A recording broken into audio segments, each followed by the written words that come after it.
Sir నమస్కారం sir. నమస్తే. Sir మన తెలంగాణలో అసెంబ్లీ సమావేశాలు ఎంత రంజుగా సాగుతున్నాయో మనం చూస్తున్నాం. సో ఇటు హరీష్ రావు గారు అండ్ కేటీఆర్ గారు వీళ్ళిద్దరూ కూడా తీవ్రమైన విమర్శలు అటు ప్రతిపక్షం మన రూలింగ్ పార్టీలో ఉన్న కాంగ్రెస్ పార్టీ పైన చేస్తున్నారు.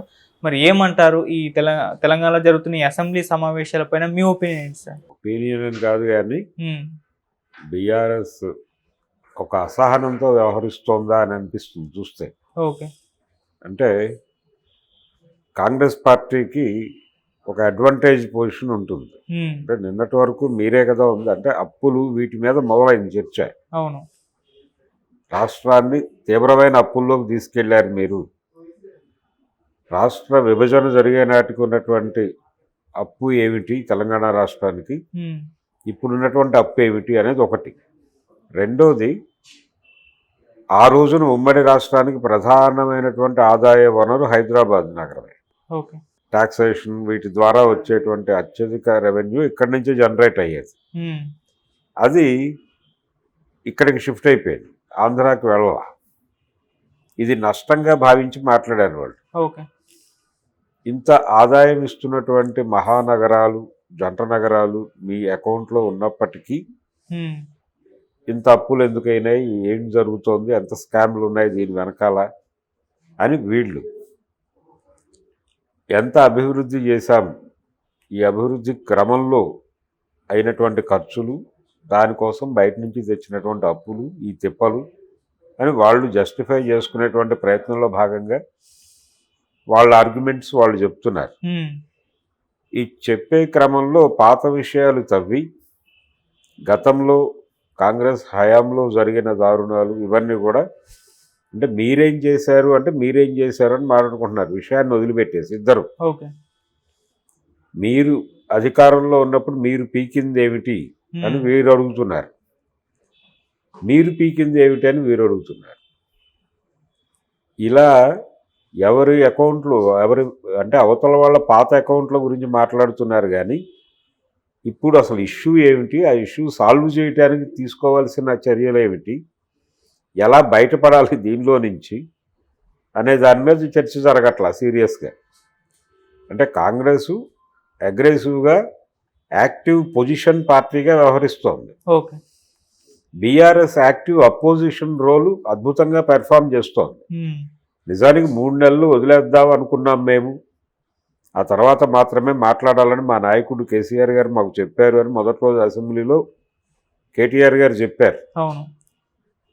కానీ అంత ఓపిక లేదు ఆయనకి. వెరీ సెకండ్ డే ఆయన అటాక్ మొదలుపెట్టాడు.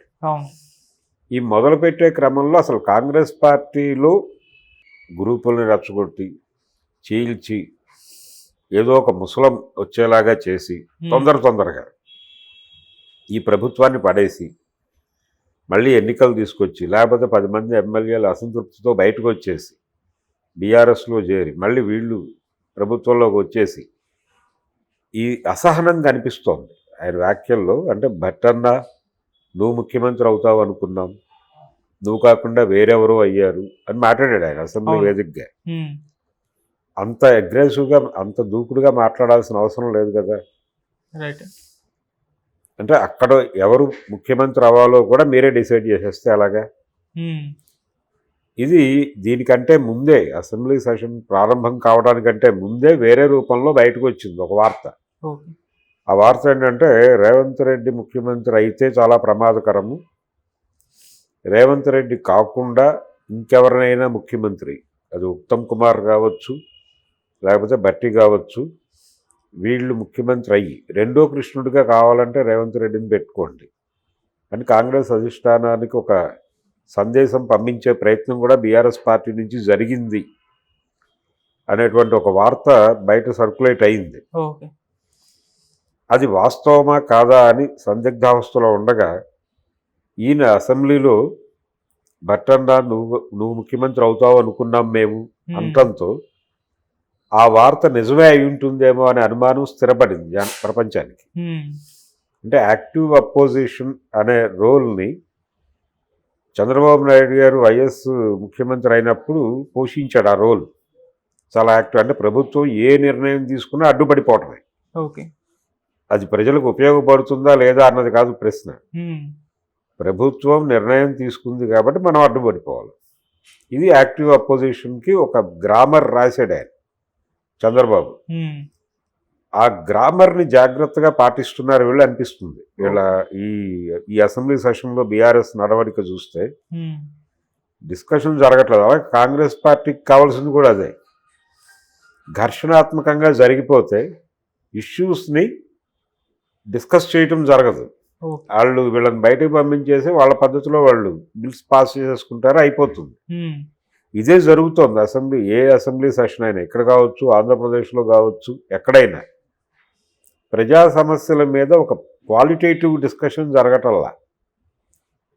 మీరు ఇలా చేస్తున్నారు, దీనిలో ఇలా కాకుండా ఈ మార్పు చేస్తే బెటర్గా ప్రజలకు సేవ చేయొచ్చు అని ప్రతిపక్షం చెబితే, ఇలా మీరు చెప్పిన పద్ధతిలో చేయటం ద్వారా ఈ ఇబ్బందులు ఉంటాయి, వీటిని ఎట్లా అధిగమించాలో చెప్పండి అని అధికార పక్షం అడిగితే, దానికి ప్రతిపక్షం సలహా చెబితే, దాని ప్రకారం ప్రజలకు ఉపయోగకరమైనటువంటి నిర్ణయాలు ప్రభుత్వం తీసుకుంటే అది క్వాలిటేటివ్ సెషన్ అవుతుంది. ఇప్పుడు జరుగుతున్నవి కూడా క్వాలిటేటివ్ సెషన్స్ కాదు. వాంటెడ్గా వాళ్ళు దాడి చేస్తారని వీళ్ళు ప్రిపేర్ అయ్యి ఎదురు దాడికి సిద్ధపడి వస్తారు. వీళ్ళు దాడి చేస్తారు, వాళ్ళు ఎదురు దాడి చేస్తారు, అయిపోతుంది, బయటికి వెళ్ళిపోతారు. ఈ సెషన్ నడిచినంత కాలం బోర్డు ప్రజాధనం వృధా అవుతూ ఉంటుంది. అసెంబ్లీ సెషన్లో ఉంటే గంటకి ఇంతని ఖర్చు ఉంది. ఆ డబ్బులు ప్రజలవి. ప్రజల డబ్బులతో వీళ్ళు అక్కడ వాళ్ళ పర్సనల్ ఎజెండాలతో గేమ్ ఆడేసి వెళ్ళిపోతున్నారు, ప్రజల్ని గాలికి వదిలేసి. ఇది జరుగుతోంది. ఇది ప్రజలకి ప్రజాద్రోహం చేస్తున్నారు వీళ్ళు. ప్రజాద్రోహం అనేది అసెంబ్లీ వేదికగా అధికార ప్రతిపక్షాలు రెండూ కలిసి చేస్తున్నాయి. యాక్టివ్ పొజిషన్ అనే పేరుతో వాళ్ళు, యాక్టివ్ అపోజిషన్ అనే పేరుతో వీళ్ళు, ఇద్దరూ కలిసి ప్రజల్ని ముంచే ప్రయత్నం చేస్తున్నారని స్పష్టంగా మాట్లాడుకోవచ్చు. ఇంతకు మించి ఏమీ లేదు అక్కడ.